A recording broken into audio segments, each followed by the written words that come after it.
யாழ் தமிழரின் பாரம்பரிய இசைக்கருவி. யாழ் என்பது தமிழரின் பழமையான இசைக்கருவிகளில் ஒன்றாகும். இது பல வகைகளில் இருந்தாலும் பொதுவாக நரம்புகளைக் கொண்ட ஒரு வகை வீணையாகவே கருதப்படுகிறது. யாழின் சிறப்புகள். தமிழ் இலக்கியங்களில் இடம்பெற்றிருத்தல். சங்க இலக்கியங்கள் முதல் பின்னாளைய இலக்கியங்கள் வரை யாழ் பற்றிய குறிப்புகள் நிறைந்திருக்கின்றன.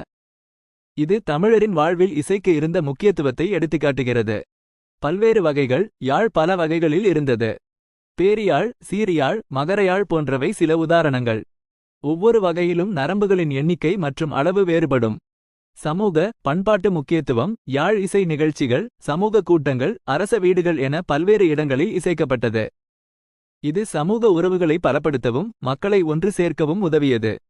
ஆன்மீகத்துடன் தொடர்பு. யாழ் இசை ஆன்மீக சடங்குகள், பூஜைகள் போன்றவற்றிலும் பயன்படுத்தப்பட்டது. இது இசையை ஆன்மீகத்துடன் இணைத்து காட்டுகிறது. ஏன் யாழ்